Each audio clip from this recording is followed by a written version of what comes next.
Good evening, everyone. How's it going?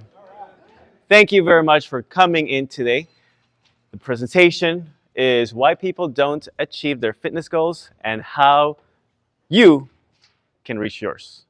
My name is Rodrigo Velarde. I am the head personal trainer here at Michigan Shores Club. I've been here for a little bit over 7 years now, and I've been a trainer for 16 years. So some of the stuff I'll be talking about is from my experience, but also stuff that's been proven through a lot of research and studies over the past handful of years as well. I'm also I set up some of the events to provide members with a better fitness experience here. So when we get to the fat loss part, if you're interested in getting good accountability on that, we're running a fat loss program right now. I just started. It's a little fat loss challenge. So it's going to last until the end of February if you need a little bit more accountability. But we're also going to cover a lot of different topics. At any point, if you have any questions, yeah, we have some over here. Can you pass that down? Thank you. There you go. Oh, we got more. So if you have any questions at any point, feel free to ask them. Preferably as we go through each slide, it'd be better because instead of waiting towards the end, because we're going to be moving into different topics. So if you have a question about a specific topic that we're covering at the moment, it's going to be better if you ask your questions right there and then. So without further ado, we're going to get started here, if this clicks.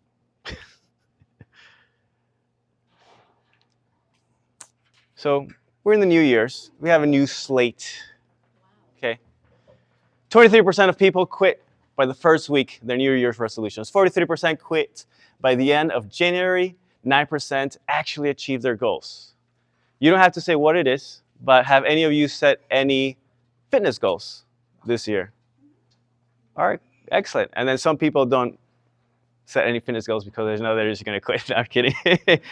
But it is because there's sometimes also in the New Year's, there's a lot of there might be a little too much pressure. Like, oh man, it's like a lot going on. But the idea of having a new clean slate to start with can be a powerful thing. Like, I'm going to start Monday. I'm going to start this coming week when these projects are done at work. It can be a powerful thing because you're like, all right, I'm going to get started. I'm going to get going now. And that is one of the key things to actually achieving goals is making sure you are actually in it. And we'll cover that a little bit more later. So what are some reasons people fail to achieve their goals in general? So it doesn't have to be New Year's resolutions, even though we are in the new year. The first one could be, oh my goodness, lack of knowledge. We just don't know how to achieve those goals. So maybe, man, I really want to be able to run a half marathon, but I can barely run a mile right now. I don't think I know how to get there. I'm gonna need some kind of training plan and improve my knowledge somehow to be able to get there. All right, lack of plan. So maybe you have the knowledge, but you don't know how to put things together that well. Lack of resources. Some people don't have as much time, money, whatever it might be. It could also be lack of motivation, or maybe it's like, I kind of want to do it, but I don't know why. Like I can't find it in me to actually get going with it.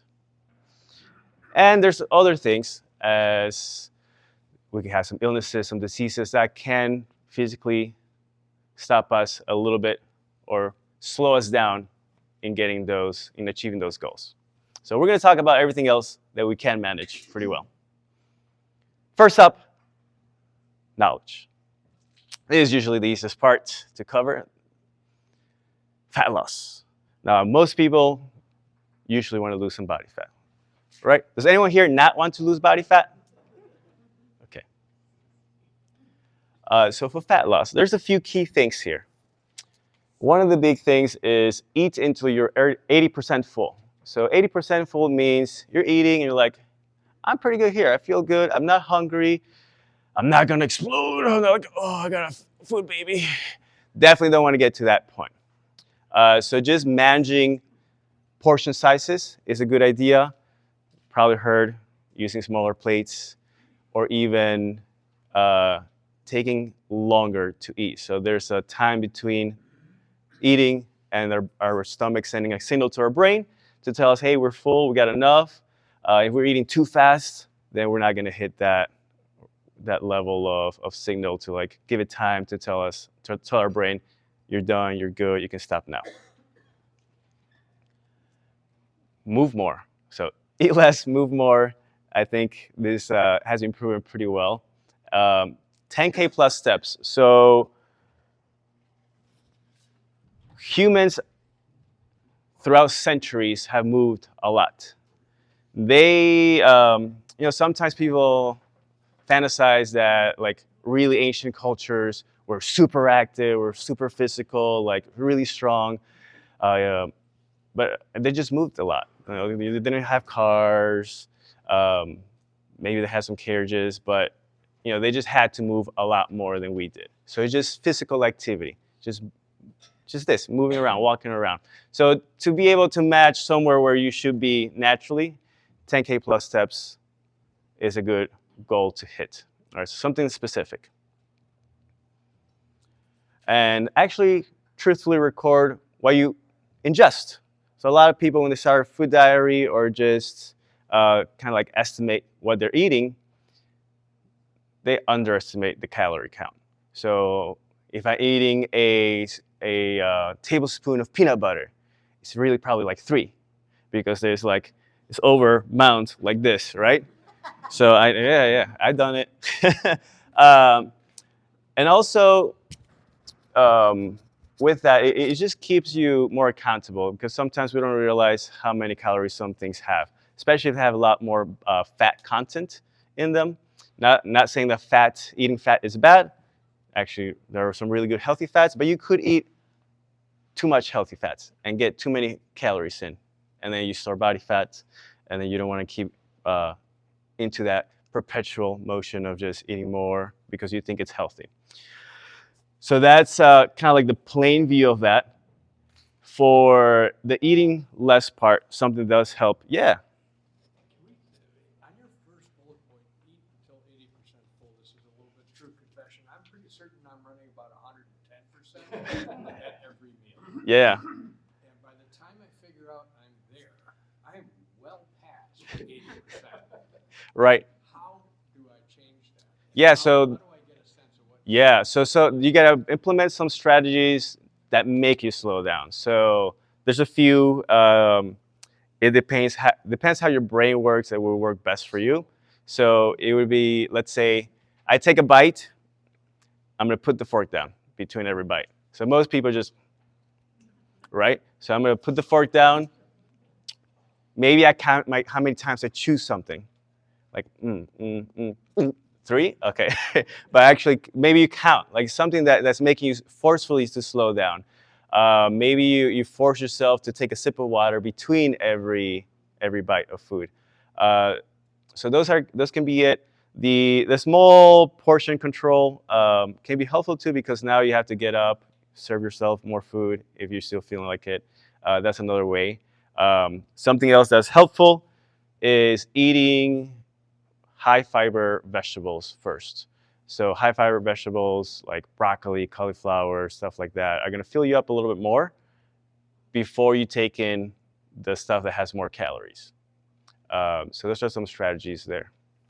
And again, it's gonna depend on what's gonna work best for your personality. Like, okay, I think I'm gonna try this one and then see how it goes. Yeah. For bullet point number 2, we're in a cold climate, so we're not always Yeah. walking outside Yeah. when the weather gets like Yeah. today. How can you estimate, like if you're in a class, 45-minute class here, how many steps would that be approximately? That's hard to gauge. Yes. I mean, you could always just buy. So someone just sent me a link to a study that showed just moving more prolongs your longevity.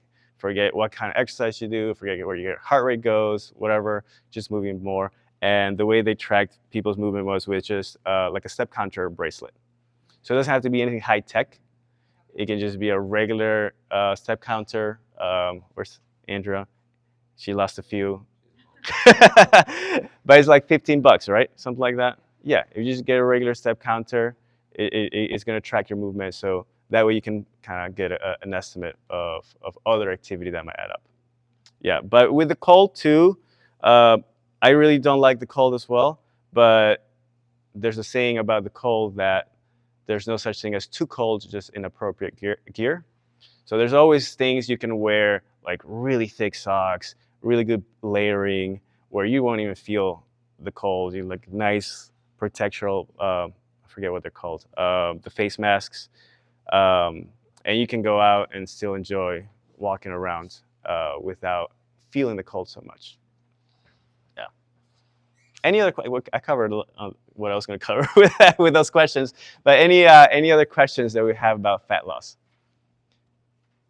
So are you doing 10,000 steps in addition to working out, or just for fat loss? In addition. In addition, this is like your baseline movement, right? And then anything else you do is extra. Yeah. So this is just like move more, eat less, right? And a lot of people will say, oh, I tried that, it's not working. If you actually like starve yourself, you will lose weight. So there's a point where it does work, but someone's just not doing it enough. All right, next up, cardiovascular health. This one, we can go into quite a few branches of it. Let's see what you guys have questions about, but let's start with the points I have right now. So in general, cardiovascular health, if you do any type of cardio work, 3 to 5 days a week is usually the range where you're going to be looking at for how often you do it in a week, with a total of 150 minutes of brisk activity adding up. So you can split that however you want. It can be any type of activity that gets your heart rate up and gets you breathing a little bit higher. It doesn't have to be super high activity. It just has to be continuous activity. If you wanted to focus purely on aerobic activity, which are there's very good reasons to do just aerobic work and not go into what's called glycolytic work, or anaerobic work. Aerobic work means you're using oxygen and mostly body fat for fuel. So you can go and do this for a while, and it can be very healthy for your body to recover and other general health purposes. A good way, easy way, is to just breathe through your nose when you do these activities. So let's say I'm going to go out walking and do a brisk walk. I'm going to be breathing through my nose the whole time. That's going to be aerobic activity. The moment I start trying to exhale through the mouth because I just can't keep up with my breathing through the nose, you're starting to push into that anaerobic zone. And a lot of people, a lot of cardio fanatics, so a lot of spinners and runners usually are never in the aerobic zone. They're usually in that anaerobic zone. And the bad thing about that is if you do it too much, you just keep building up stress. So aerobic work is actually helpful in releasing or relieving stress. But anaerobic work keeps building up more stress. It helps kind of like build up free radicals in your cells because there's so much energy exchange going on all the time. So that's why you want to be careful with not doing too much anaerobic work. And it's even better if you enjoy it. So you don't have to do running. You don't have to do biking. You're like, oh my God, this sucks. It's better if you choose something that you like. Maybe some dancing, maybe some swimming. It can be some ice skating. It can be anything, any activity that keeps you moving. So if you like it, even better, because that means you're going to stick with it. For high intensity intervals, 1 time a week is good, maybe twice, because again, you don't want to expose into too much stress, because that can be very stressful in the body. But you do want to expose yourself into some of that high stress environment because we're not made out of sugar and our bodies need that stress to adapt. So if we don't give that a little bit of higher stress, there's not going to be a reason for the body to adapt to more. questions about cardio stuff right now. If you're on an exercise bike and you want to do the high intensity, a minute, 30 seconds, 2 minutes? Yeah. What's the time frame? All of Really those. pushing it. Wherever, yeah, whichever way. So that's the part. Yeah, that's the part where it's tricky because you can do intervals of any kind, right? So you can do.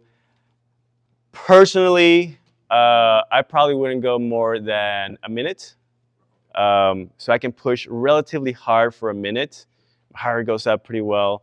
And what matters the most is the work to rest ratio. So work to rest ratio means how much work time you have compared to your rest time. So if I'm doing 1 minute, how much am I resting? Am I resting 1 more minute, or am I resting 2 minutes or 3 minutes?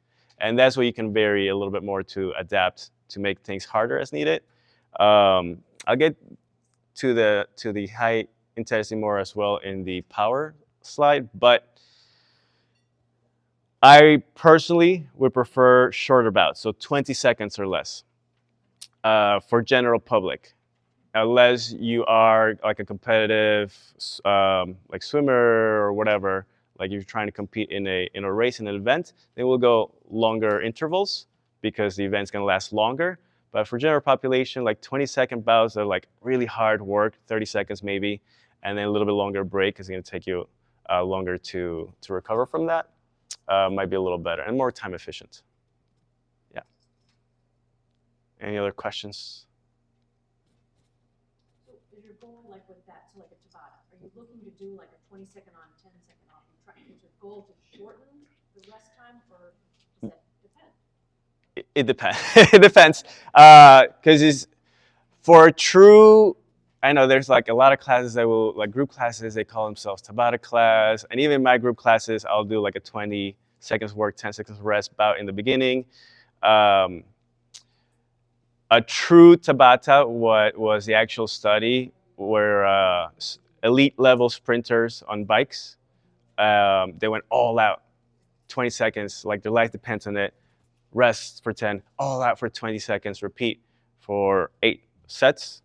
So to get the results of that, you have to like really go all out, which is really hard. Most people are not going to get there, probably not going to do that right away. It'll be better, yes, to start maybe 20 seconds of work and then 40 or 60 seconds of rest, and then try to see where you're at with that intensity level, how that feels. And if you can recover pretty well, then you can start, all right, I'm gonna make this a little more challenging, decrease the rest time. Yeah. But it can't, there's so many ways you can change it. That's why it's like, pick, you have to decide and pick which one will work best for you. But yes, changing the work to rest time is gonna be the easiest way to adapt the intervals.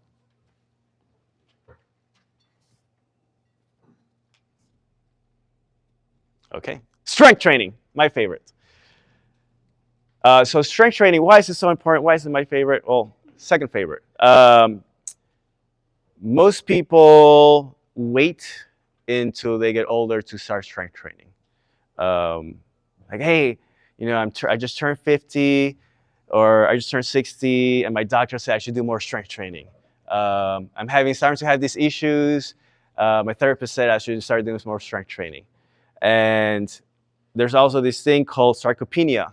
Sarcopenia is the muscle loss that we get as we age. So I can stay the same circumference here, but then sarcopenia means I will have less muscle and more fat with the same circumference. All right. So we're losing muscle mass as we age, and that can be very dangerous because that means doing stuff like this will get much harder. I start losing movement. I can't move around as much. And the less I move, the more I lose.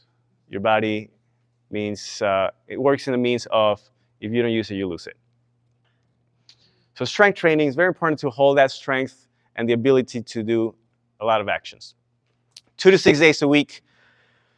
This is going to depend how you break things down. If you do full body workouts, 2 days a week is plenty.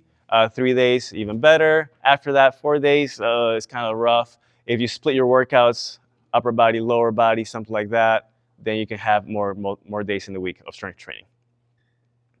with that, 3 to 4 sets per muscle group each workout is a good place to be. So let's say I'm gonna work my quads with squats or lunges, something like that. I'm gonna do 3 or 4 sets of lunges, and then I'm good for that day. Next day, I'm still gonna do, my second or third day, I'm still gonna do some type of exercise for that muscle group and keep it around there with the 3 or 4 sets in that workout. So you're getting close to 10 sets a week will be a pretty good place to be. Now, what your goal is for strength training is gonna vary, but if you go from 5 to 15 reps per set, you're gonna be good. So we're not trying to overthink things too much. What's gonna matter is leaving only 2 reps in reserve. So this is gonna speak to 2 different people. There's a group of people that, let's say, are doing some weights, maybe whatever, bicep curls, shoulders, and then, all right, I'm done. And then maybe they could have done like 10 more. So was there any benefit to doing that set? Questionable. But if they kept going like, oh, okay, I'm done. I only had like 2 left in the gas tank, then that set is probably pretty good to give the stimulus to hold on to strength or build more strength. The other group of people would be like, oh, give me another one. And then you're doing too much all the time and you're going to failure every set. And what happens with that is you start building more and more tension in the tendons, and then you start building up overuse injuries. So that's why you want to leave about 2 reps in reserve when we do strength training, just to be giving the body enough stimulus to change, but not overdoing things. Which exercise you pick, the bigger the better for most people. If you have to do some isolation work for muscles that are lagging, a lot of people have weaker back of the shoulder, so any flies or rotator stuff. A lot of people have weak glutes, so any weak or glute isolation exercises that you can think of, like hip lifts and stuff like that, are good. By general, the bigger the movement, the better. So, I forgot, yeah. So not enough or too much. You gotta be leaving 2 reps in the gas tank. Does that make sense for that part? Any exercise, just pick an exercise and do it. Leave 2 reps in the gas tank. Okay, we were moving. Flexibility. This was really easy.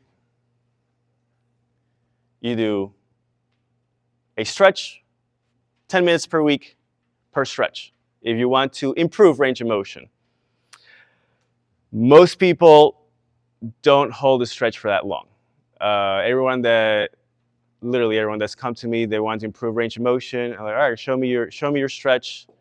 Let's see how long you hold it for. Okay, maybe it's like 10 seconds. They think it's 30 seconds. Like, you need to use a stopwatch. You need to use the clock. You need to be looking at a clock here. Set your timer on your phone, whatever it is, because our perception of time can be skewed when we stretch. What that per stretch means is if I'm going to stretch my hamstrings, it's going to be just this. If I do 1 hamstring at a time, I need to build up 10 minutes of this throughout the whole week and getting deeper and deeper if I can with every breath. So every time I stretch, it should be a little uncomfortable, but not painful. Okay, uncomfortable, but not painful.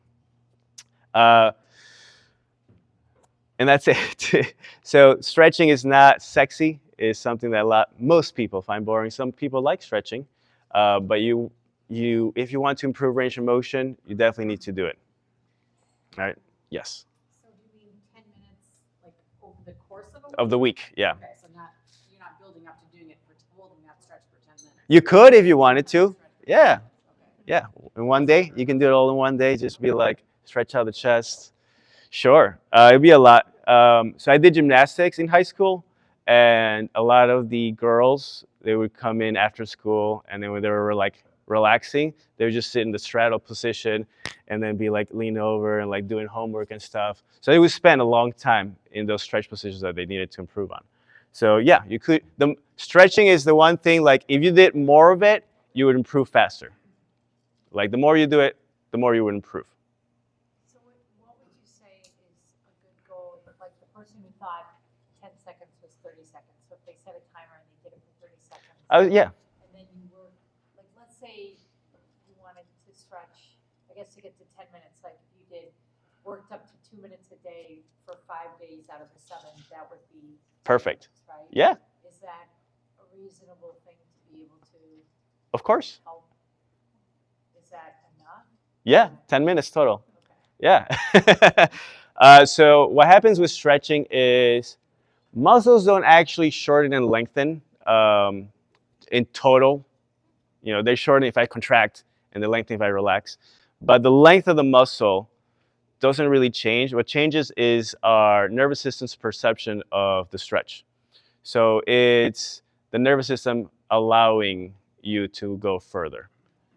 Yeah, so 30 seconds at least each stretch, at least. If you can hold it like 2 minutes at once, you'll be able to like really relax into it and get deeper into a stretch and maybe get a little bit more results. There's, I still haven't found this study. There's a lot of people that quote a study that says if you stretch at least 2 minutes, or it takes about 2 minutes to start affecting the fascia around muscles on the stretch.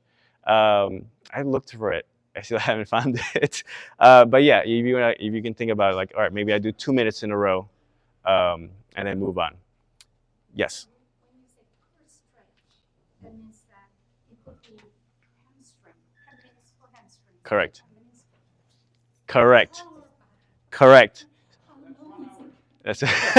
That's so it's usually best to focus on just, yeah, because it would take a little bit longer, you know, it would take more time, resources, then it's best to focus on at most 2 areas to really improve on.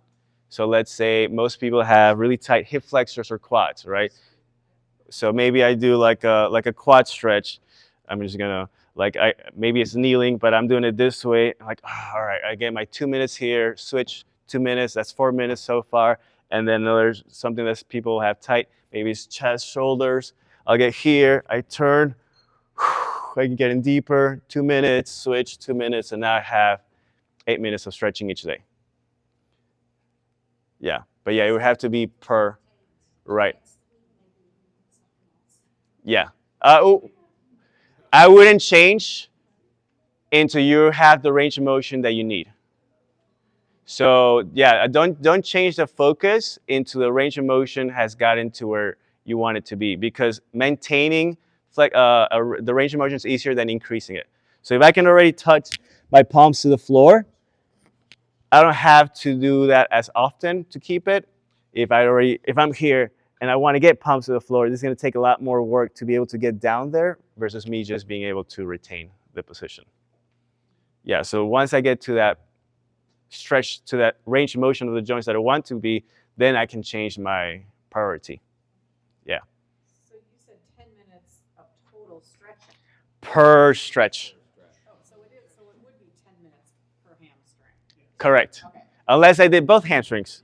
So unless I did something like this, then I can just be here. Yeah, so that would shorten the time. But then if you're not feeling the stretch in the hamstrings where you want to feel it, maybe like some people might feel the lower back on that specific stretch, then it's probably not a good stretch to pick.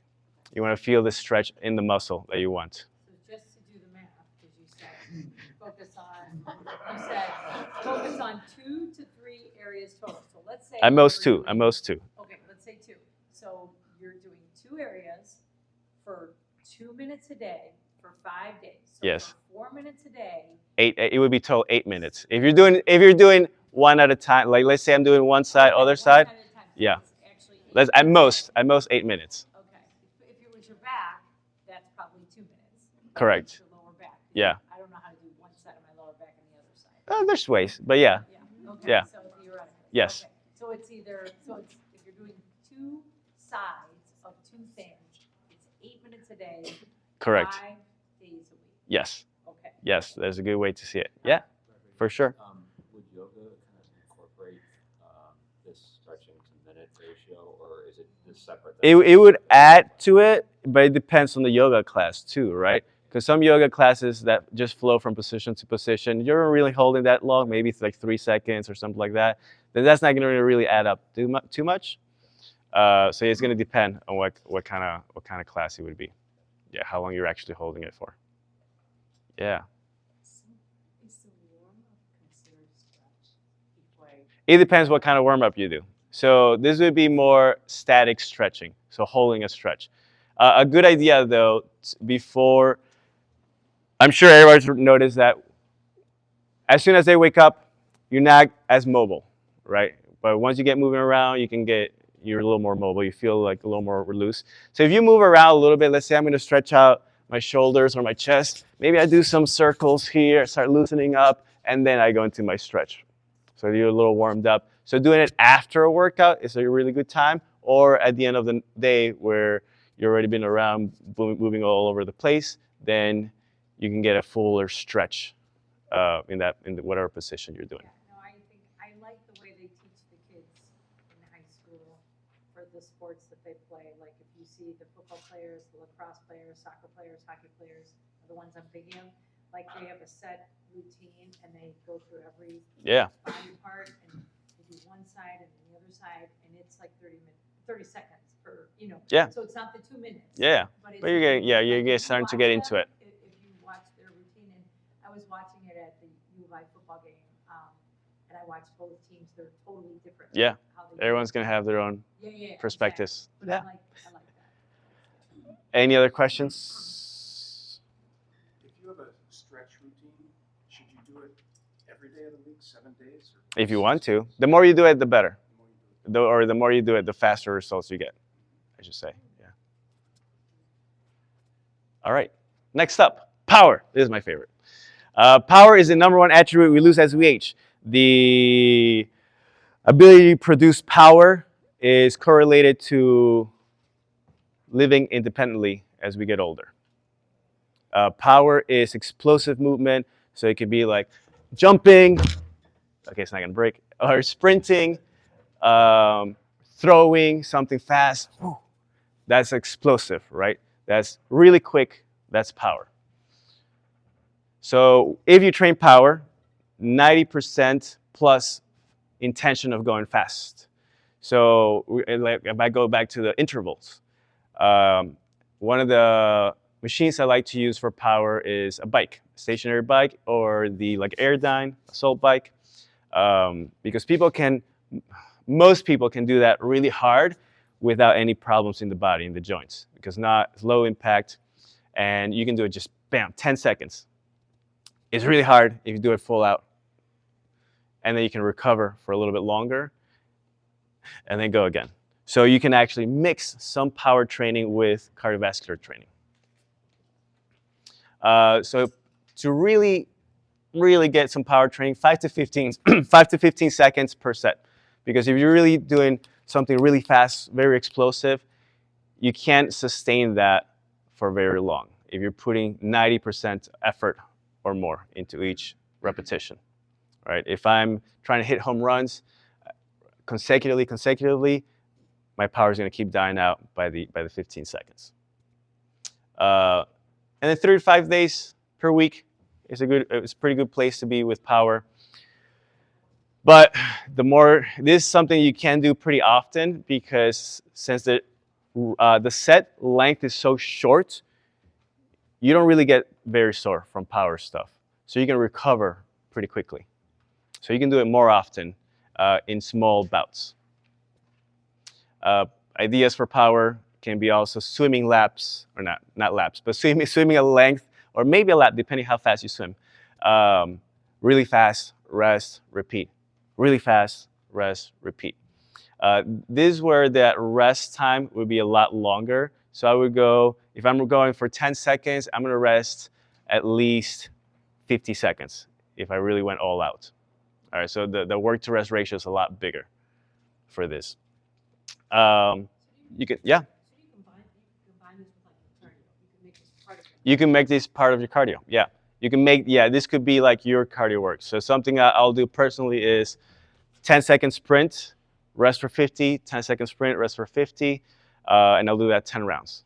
And that's like my high interval cardio. Yeah. Okay. Another part that can hold people back is not having resources. Now we're trying to keep things simple. So if you don't have enough time, you do small bouts. So there's nothing that says your workout has to last 30 minutes, right? If it's strength or power, it doesn't have to last a specific amount of time. You can break it down into smaller chunks. So let's say I'm super busy, but I still want to get a full body strength workout. Maybe in the morning, I wake up, I do a bunch of push-ups real quick, leave 2 reps in the gas tank, do some lunges real quick, leave 2 reps in the gas tank. I'm done for that. I'm gonna go shower, eat breakfast. Lunchtime comes, maybe I can do that again, sneak it in somewhere. Dinner time comes, I can do it again. And now you have your 3 sets for everything. Right? So actually the more time you can rest between sets, the more effort you can put into each set, which means your body gets used to putting that strength and that power into it. So you have actually better performance results from it. If you are lacking equipment, you can always do bodyweight. There's so many bodyweight exercises, strength-wise and cardiovascular-wise, you can utilize. If you're lacking some money for food, specifically, buy foods in bulk and frozen foods.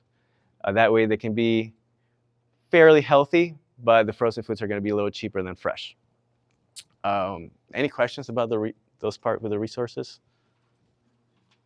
Okay. One thing I forgot to mention for the training, balance. I didn't put in balance.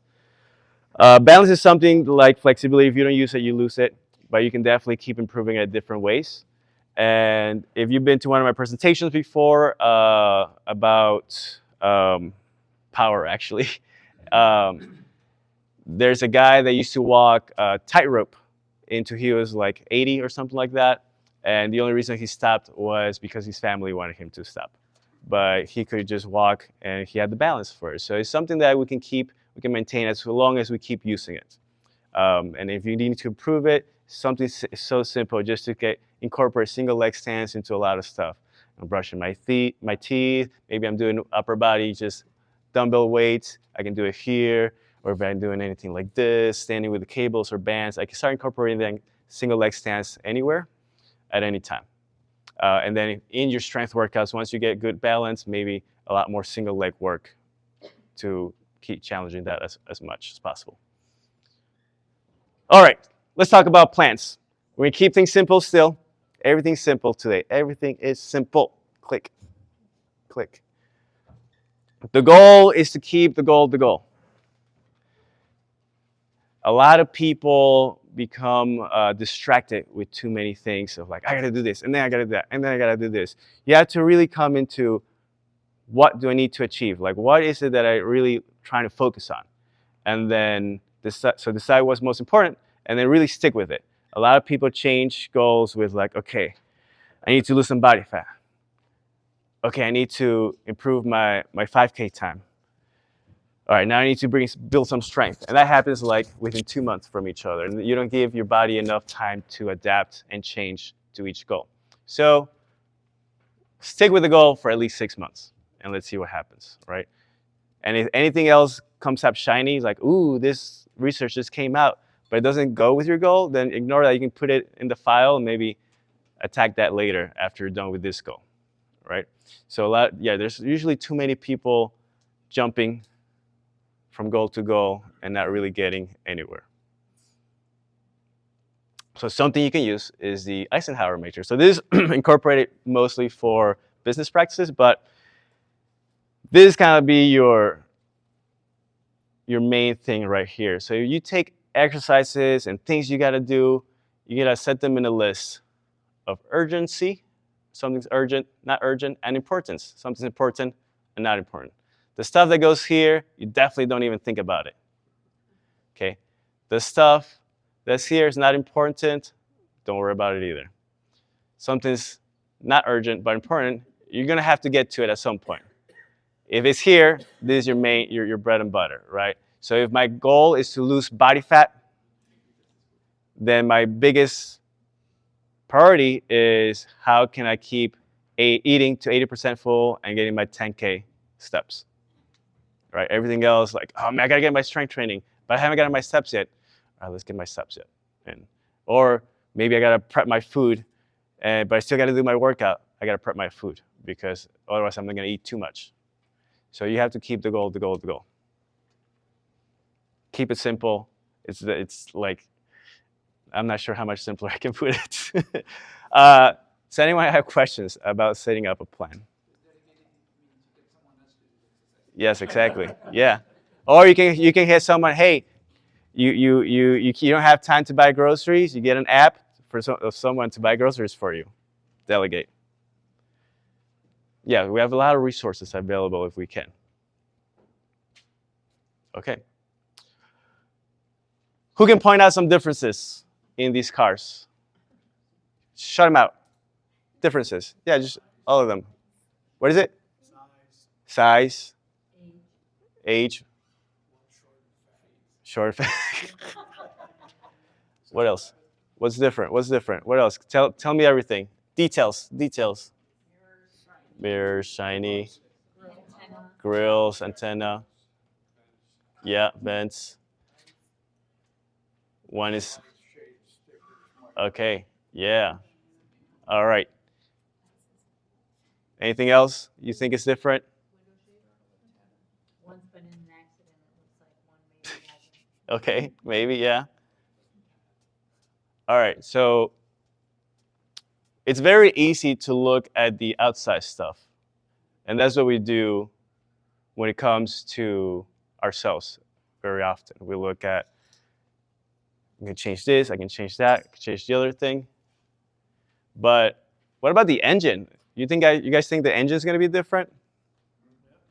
Yeah, this is going to have a little bit higher performance engine. It's probably newer, not as good over there. So what a lot of people do with their fitness programs and plans is they have all these things they can change and they're going to do. And sometimes they don't get to it because they forget to change the main thing. They're trying to put all this shiny stuff, but they keep the old engine. And the old engine is here, right? So we got to change the mentality of how we view things. So the motivation for getting there. The truth is most people have one foot in, one foot out on achieving fitness goals. Even if you like get some workouts in here and there, and you looking at some of your nutrition here and there, it's not enough. Like if you're not hitting those metrics that we went over in those previous slides, then it's not enough. Then you're not fully committed. If you haven't done it for the 6 months, you haven't been fully committed into it, right? If you're not getting those 10 minutes of stretching per side or per whatever stretch, then you're not fully into it. And that's the truth. Like most people think they're a little bit into it, like, yeah, I'm gonna do it, yes, I want to, but then when the time comes, like, oh, I gotta do this other thing, I can't do this right now. It's cold outside. I can't get my walking in. I gotta watch this one show instead. I gotta go do something else. So yeah, you have to like really prioritize. And how do they do that? Like there are some people that really change their lives around, and that's usually because they hit some type of bottom, right? They hit some part in their life, which personally, it doesn't matter like where it is, but they hit some point in their level in their life, where like, oh man, I can't believe I'm doing this. I can't believe I'm like this. I can't believe I'm doing that. And they change their life around, and they're a completely opposite person and completely living a different style of life, right? So you can wait to hit some type of rock bottom to change, or we can have what's called a come to Jesus moment. All right, so refer to come to Jesus. Let's be truthful. And how you do that is we want to have an intrinsic motivation. That means something that's fueling our fire from the inside that we really want. Not just something basic like, yes, you want to look good in my swimsuit or win a prize in a challenge. And a good way to do this is the 5 whys. Now, the 5 whys are, it's hard to do on your own, but we're going to try to do it. And I'll do this. I'll do it on my own. When you guys throw me a goal that most people would have. Hit a golf ball, hit a golf ball, farther. Further. Okay. All right, sure. Let's take that. How far? At least 220. Okay. And how much would I be hitting hypothetically currently? 80 yards less than the front. Okay. All right. So my goal, let's say, is look, I gotta hire a trainer because I want to hit my golf ball. Let's say just 250 yards, right? I gotta increase about 80 yards more. That's a very surface level goal, right? It's like whatever, who cares, right? If you do that. Here's the first why. Why do you want to achieve that goal, right? Well, I really love playing golf and I want to be better. Second why. Why do you like playing golf? And why do you want to be better? What difference would it make to your life if you were better at it? Let's make something up. I would lose $15 every Yeah. So maybe it's because I'm just gonna think something here on my own. Maybe it could be something like I play with my friends all the time golf, and I feel like I'm the one lagging behind, and I'm making them wait, and I look bad. Okay. Next why. Okay. So how does that affect your life? If you're playing with your friends, how does that really affect you? If you're playing worse than they are. Maybe the next why is something like, I feel like I'm inferior. I feel like I'm not good enough. And maybe I have that right there. Maybe you could go another why, like, okay, how does that make you feel inferior? How does that make you feel not good enough? Because I've always wanted to prove myself to others, or something even younger. Like I used to have parents that asked a lot from me, and it's just ingraining to me to be better. Right? So now you took that surface level why, or surface level goal, and you peeled the onion with asking 5 whys into each reason. Obviously, you can't go back because when you define a word, you can't use the word in its definition. So I can't go back. Well, because I want to hit the ball further. So once you have that answer for yourself, now you know, like, okay, this is like the real reason. This is why this really means so much to me. And now you can go back to that and tell yourself, I need to do these exercises. I need to do these things in order to feel really good about myself. Does that make sense? Yes. All right, so those are the 5 whys. But you gotta keep it simple and stick with the plan, no matter what. So I'll give you a personal story. This is me in Utah. Over here is Kings Peak, the tallest mountain in Utah. So by this, I've been hiking for a few hours. I got to this little valley. You gotta keep going somewhere over there and around. It's not a 14er, but it's pretty high. But I was also just getting over a cold, so I was kind of sick still. And the trek up there was pretty tough. Once I started getting up there, I started getting like green hue in my skin. But I knew I knew I was gonna get there. I knew the path. I knew the goal. Right. So I'm gonna go. I'm gonna follow everybody else that's going. I'm gonna get there, come back, and I'll be fine. I know the path back is clear. Now, because I'm adventurous, on the way down, there's this place like behind the mountain called the toilet bowl. So it's a bunch of loose rocks. So you can see like very like gravelly type. And when I was going on the way up, people told me, oh yeah, people sometimes go down that side, and you just kind of like Bear Grylls, just run it across and come down faster. I was like, dude, that's so cool. I'm gonna do that. And you can see it from this side when you get closer. Like, all right, cool. I'll go down, and I'll probably get down the mountain faster because it was like, I don't know, it was like 10 miles one way for the trek. Now I ran out of water, and I went down. I started going down the toilet bowl. I was looking down. You can't see the slope. It's just like this, and you don't see where it goes. So it's a lot steeper than you think. It took me a lot longer because the rocks weren't that small. They were like this big. So I didn't want to like hit my foot and my ankles in the rocks. By the time I get down, like I'm really out of water, and there's like a little lake that looks close over here, but it's actually really far out of the way. I was like, oh my God, I'm gonna get lost. I'm gonna get too far from the path if I go that way. So I start walking towards what I think is the path, and I'm not finding it. I know the general direction, and then I run into a sheepdog that starts barking at me, because I guess there was a sheep farm nearby. So I'm like, I can't go that way anymore. So I deviate. I'm still staying on the route that I think is the path. And eventually I got to the path and I got here. But it doesn't matter how many obstacles you hit if you keep following the path you set for yourself, right?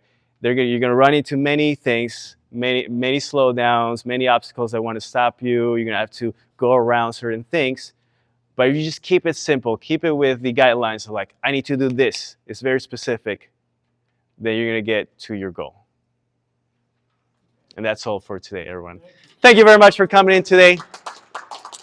I appreciate it. Thank you, thank you. If you're around next month, one of our trainers and aquatics instructors, Rex, is going to be doing a presentation next month about thinking the pain away. So if the psychological aspect of pain, covering some of that stuff. So if you're interested in that, make sure you sign up. I think it's already up in the calendar, social calendar. If it's not, I'll make sure it gets put up tomorrow. Thank you very much. Have a good evening.